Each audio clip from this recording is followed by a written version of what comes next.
नमस्कार दोस्तों, JDS competition में आपका स्वागत है। आज हम चैप्टर 4 की तरफ बढ़ेंगे, क्लास 9। चैप्टर 4 में चुनावी राजनीति। चैप्टर 4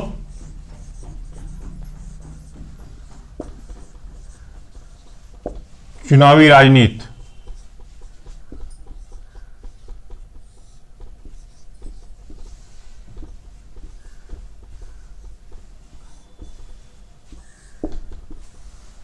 इसमें कुछ पॉइंट्स हैं, 8-10 पॉइंट। मैं एक एक पॉइंट को डिस्क्राइब करता चला जाऊंगा।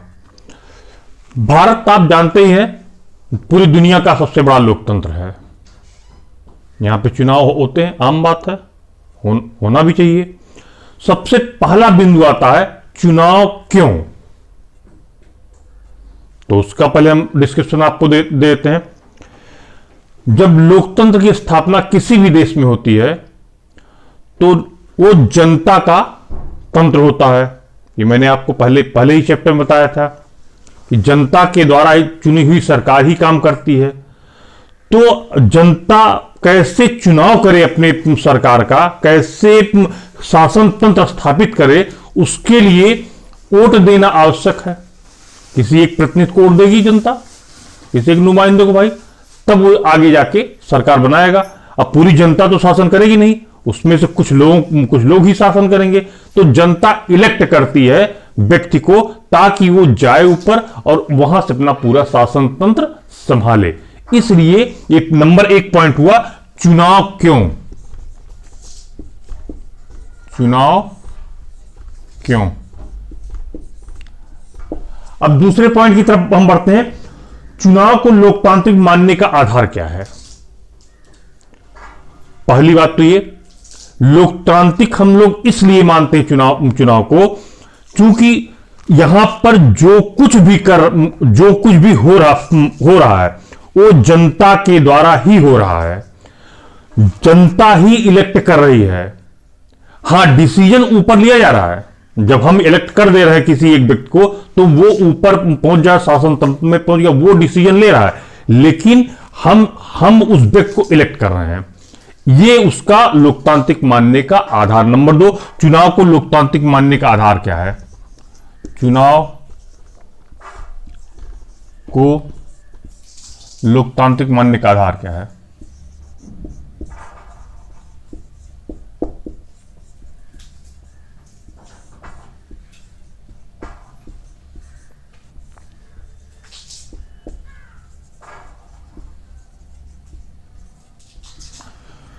तीसरे पॉइंट की तरफ हम लोग बढ़ते हैं।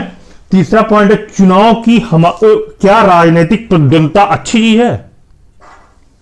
अब मैं यहां पे आता हूं। जब भी आप लोग एग्जाम में बैठते होंगे तो आपको ऐसा प्रतीत होता होगा कि भाई सामने वाला हमसे कहीं ज्यादा क्वेश्चन न कर ले जाए। तो ये प्रतिस्पर्धा की भावना आपके अंदर ये बट नेचुरल है, हर व्यक्ति के अंदर आता है। या आपके पड़ोस में कोई थोड़ा सा आपसे ज्यादा संपन्न है, भाई वो ज्यादा संपन्न है, तो हम भी कुछ ऐसा करें कि हम उससे ज्यादा संपन्न हो जाएं। ठीक इसी प्रकार चुनाव में भी होता है। अलग अलग पार्टियों के नेतागण खड़े होते हैं इलेक्शन में, तो वो अपना मैनिफेस्टो के द्वारा प्रचार प्रसार करते हैं, ये अपने मैनिफेस्टो के द्वारा प्रचार प्रसार करता। तो दोनों में एक प्रतिस्पर्धा, प्रतिद्वंद्विता आ जाती है। और ये प्रतिस्पर्धा होना एक अच्छी चीज है। तभी आपको ग्रोथ नजर आएगा, वृद्धि नजर आएगी। ये आगे बढ़ने का सबसे बेहतरीन तरीका है। नहीं तो सुस्त पड़े रहेंगे एक जगह, कुछ करेंगे ही नहीं, अरे हम ही सुल्तान है, हम ही सब कुछ है, तो भाई इससे कुछ होगा नहीं। प्रतिस्पर्धा होना चाहिए, और प्रतिस्पर्धा ही ऐसी चीज है जो व्यक्ति को आगे बढ़ने के लिए बाध्य करती है। ये आपका तीसरा पॉइंट हो गया। क्या तीसरा, क्या राजनीतिक प्रतिद्वंद्विता लिख दें।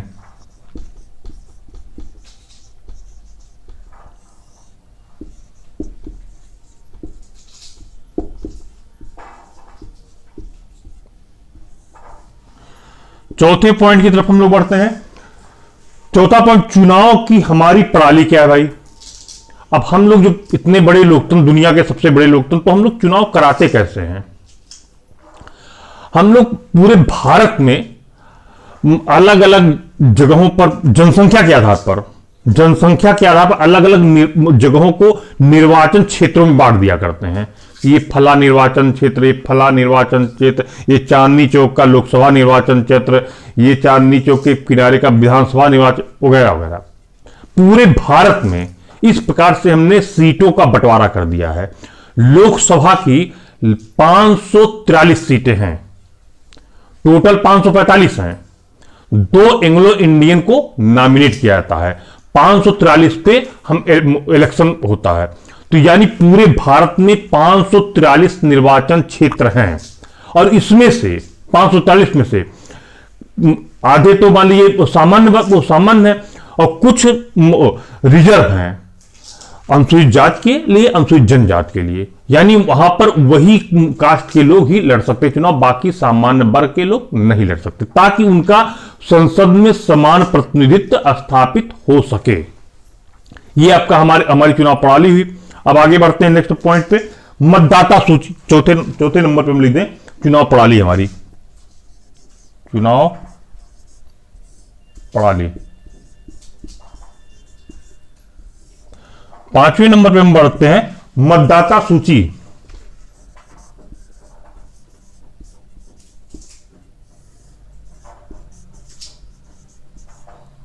अब भाई मतदाता सूची क्या है? मतदाता सूची प्रत्येक ब्लॉक में, प्रत्येक जिले के द्वारा तैयार की जाती है। जिले का जो रिटर्निंग ऑफिसर होगा तैयार करवाता है मतदाता सूची। अब फिर जिले को भी छोटे छोटे खंड में बांटा जाता, ब्लॉक में बांटा जाता। ब्लॉक से भी जब नीचे आते तो प्रधान ग्राम पंचायत लेवल पे, तो ग्राम पंचायत लेवल पे एकदम नीचे से ही ग्राम पंचायत लेवल पे ही मतदाता सूची अपना तैयार होती है। और वहां पर जो भी व्यक्ति 18 वर्ष से ऊपर का है उसका नाम उस मतदाता सूची में डाला जाता है कि हाँ भाई इसको वोटिंग राइट हो गया है। तो ये पूरा का पूरा मतदाता हर ग्राम पंचायत का ऐसे करके अलग अलग पूरा तैयार किया था। फिर फाइनली डिस्ट्रिक्ट हेडक्वार्टर पे आता है, पूरा का पूरा लिस्ट कर लिया था कि इतने मतदाता इस जिले में या इस निर्वाचन क्षेत्र में हैं। ये मतदाता सूची हो गया। 6वें नंबर पे हम चलते हैं उम्मीदवारों का नामांकन। नंबर 6, उम्मीदवारों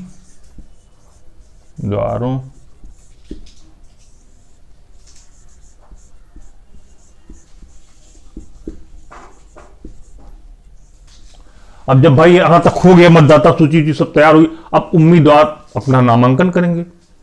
अब यहां पे भारत में तमाम पार्टियां हैं, तो हर पार्टी अपना अपना, इंडिया में बहुदलीय प्रणाली है। अब ये बात आप लोग जाने रहिएगा, ब्रिटेन में खाली 2 पार्टी सिस्टम है, इंडिया में बहुदलीय, चाहे जितने दल हो सकते, बशर्ते चुनाव आयोग ने जो डिक्लेयर किया है कि ये इतने परसेंटेज या इतने सीट होने चाहिए राष्ट्रीय दल के लिए, इतने प्रांतीय दल के लिए, वो पार्टी फिलअप करती हो, तब वो राष्ट्रीय प्रांतीय दल हो सकता है।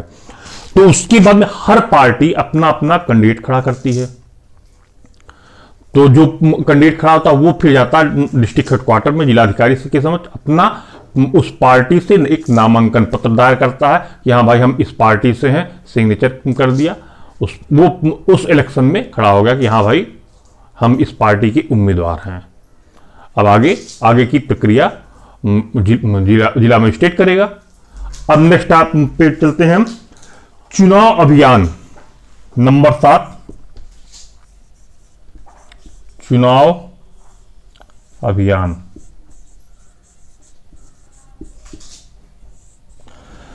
अब जब उम्मीदवार अपना नामांकन कर ले, उसके बाद में क्या करेंगे? को बढ़िया से प्रचार प्रसार करेंगे, अलग अलग तरीके इस्तेमाल करेंगे। जो उनका वो होगा, चुनाव चिन्ह होगा, उसका खूब बाकायदा शोर शराबा करेंगे। हालांकि चुनाव आयोग ने अंकुश लगाया है कि नहीं, इतना ही खर्च करना, इतना ही गाड़ियां चलेंगी, इतने ही लोग रहेंगे, लेकिन फिर भी अपना गांव में को विधिवत प्रचार प्रसार करते हैं, चुनाव प्रचार करते हैं, और अपना जो भी मैनिफेस्टो उनकी पार्टी का है उस मैनिफेस्टो के बारे में डिटेल लोगों को बताते हैं कि हम सरकार में आएंगे तो ये करेंगे, इतने लोगों को रोजगार देंगे, इतने लोगों को अनाज देंगे, किसानों का ऋण माफ करेंगे, बिजली का बकाया माफ, जो भी है लोक लुभावने वादे वो अपना पूरा करते हैं वो, और बताते हैं जनता को हमारी सरकार बनेगी तो ये हम काम करेंगे। ये उनका हो गया चुनाव अभियान। अब आगे आते हैं मतदान एवं मतगणना पर, मिटा देते हैं।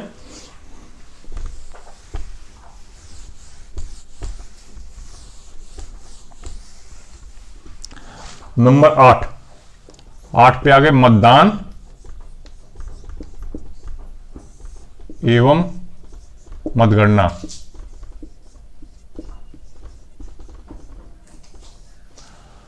अब चुनाव आयोग डिक्लेयर करता है भाई पूरा भारत एक डेट में तो चुनाव करा नहीं सकता, क्योंकि उसके लिए बहुत ही बड़ा सिस्टम चाहिए और पूरा आपको सिक्योरिटी भी अरेंजमेंट करना है, स्टाफ को का भी अरेंजमेंट करना है, तो पूरी विंग इसी काम में तो लगेगी नहीं, क्योंकि हमारी मशीनरी और भी तमाम कार्यों के लिए लगी होती हैं।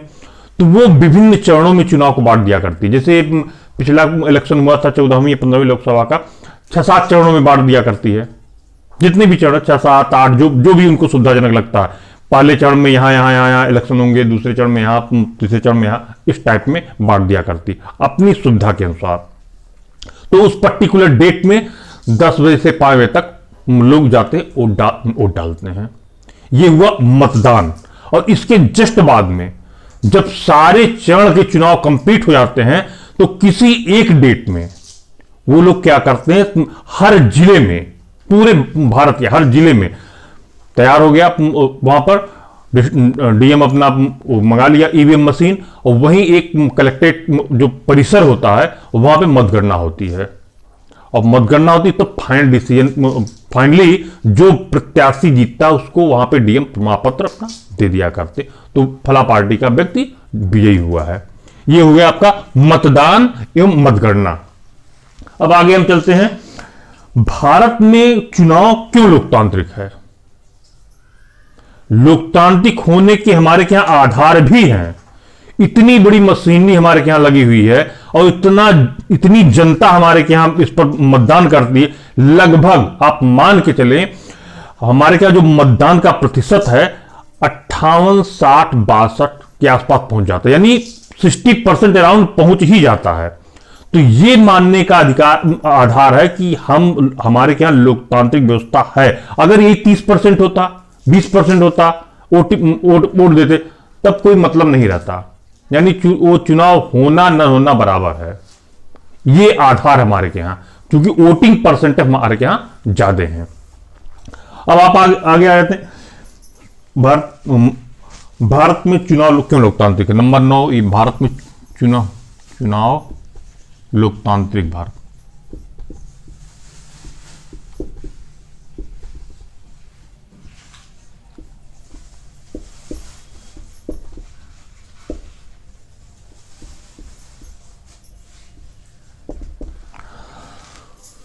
अब आगे आते हैं हम, स्वतंत्र चुनाव आयोग। नंबर 10, स्वतंत्र चुनाव आयोग।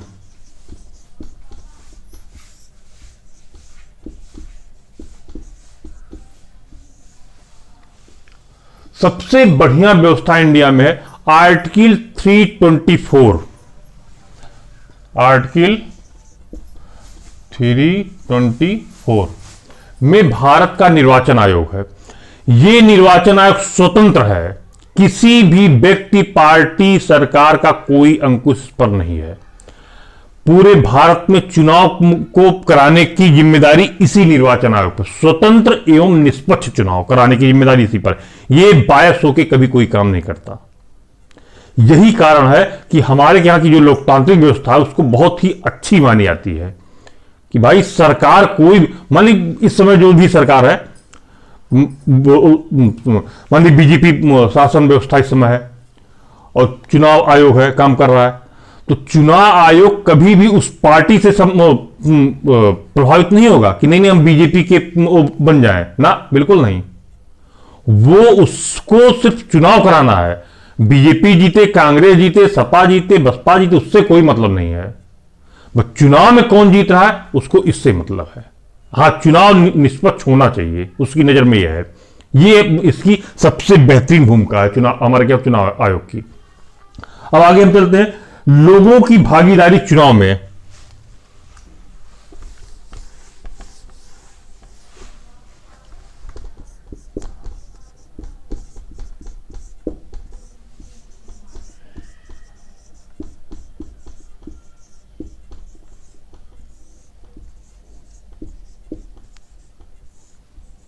अभी हमने आपको बताया कि चुनाव में जो हमारा वोटिंग परसेंटेज है लगभग 60% है।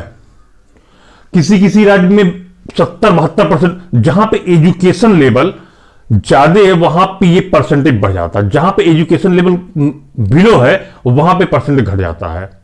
लोग एजुकेशन लेवल ज्यादा होने की वजह से वो अपने अधिकार को, अपने राइट्स को जानते हैं, इसलिए वो जाते हैं, पार्टिसिपेट करते हैं चुनाव में। ये अच्छी बात है।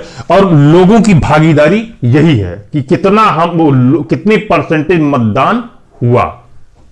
ये आपका होगा 11 नंबर पॉइंट। उसके बाद 12 नंबर पॉइंट क्या है भाई? नतीजों को स्वीकार करना, नंबर 12।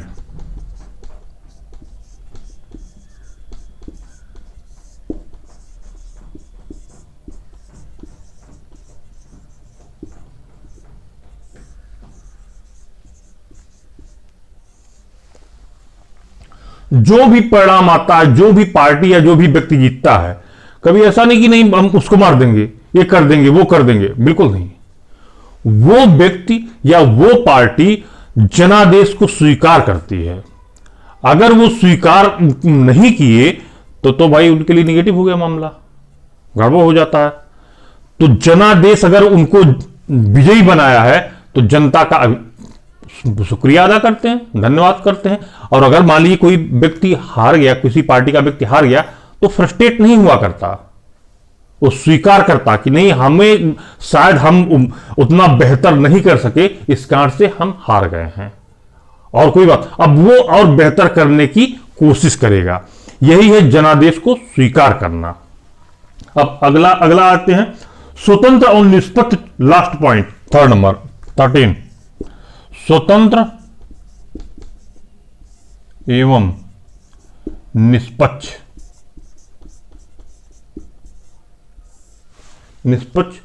चुनाव की चुनौतियां।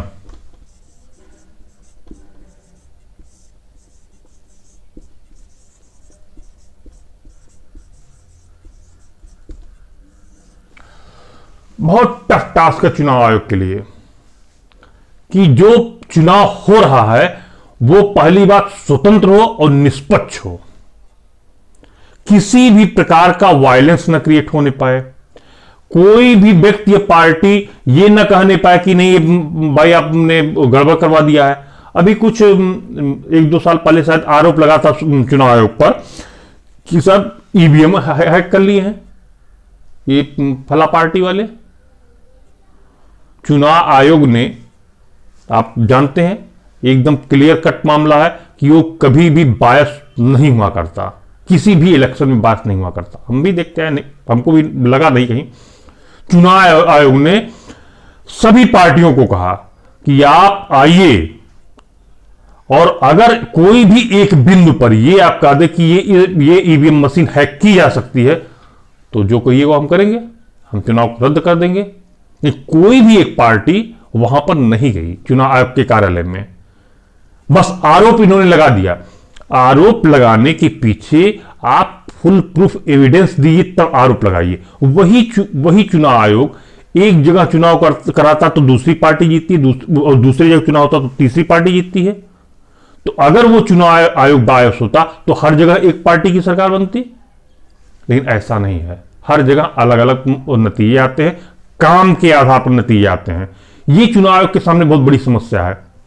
दूसरी बात है, चुनाव में जो धांधली है इसको रोकने के लिए, जैसे पहले बैलेट पेपर पे इलेक्शन हुआ करते थे तो वहां पे धांधली ज्यादा हो जाया करती थी, तो उसकी वजह से अब ईवीएम मशीन लाई गई, तो उसमें टेक्नोलॉजी लाया गया, अब ये धांधली रुक गई, नंबर 1 बात। और पहले ऐसा होता था कि बूथ कैप्चरिंग बहुत सुना होगा आपने, पूरा का पूरा बूथ हाईजैक कर लेते थे, जो बाहुबली थे, धनबली थे, लोग थे। अब ऐसा नहीं होता है, अब ईवीएम में क्या हैक करेंगे वो जानते ही नहीं उतना। तीसरी बात, जो सिक्योरिटी सिस्टम है उसको चुनाव आयोग ने और ज्यादा से ज्यादा स्ट्रांग कर दिया है, नहीं परिंदा पर नहीं मार सके भाई जहां इलेक्शन हो रहा है। तो ये सब चीजें हैं जो कि हमारे लोकतंत्र को, भारत के लोकतंत्र को और मजबूत बनाती हैं, और इसी कारण भारत के लोकतंत्र की अन्य देश उससे सीखते हैं कि भाई भारत ने 70 सालों में एक इतना बड़ा लोकतंत्र, इतनी बड़ी आबादी का देश, और कैसे आगे लेकर चल रहा, कैसे आगे सरवाइव कर रहा, काफी सारे देश हमसे सीखते। यद्यपि हमने अब संविधान में बहुत सी चीजें उधार ली हैं निसंदेह, लेकिन वर्तमान में बाकी सारे देश, दुनिया के देश हमसे चुनाव के संदर्भ में सीखते जा रहे हैं। आज का चैप्टर चुनावी राजनीति यहीं फिनिश होता है। कल फिर नेक्स्ट चैप्टर के साथ हम आपके सामने प्रस्तुत होंगे। नमस्कार, धन्यवाद।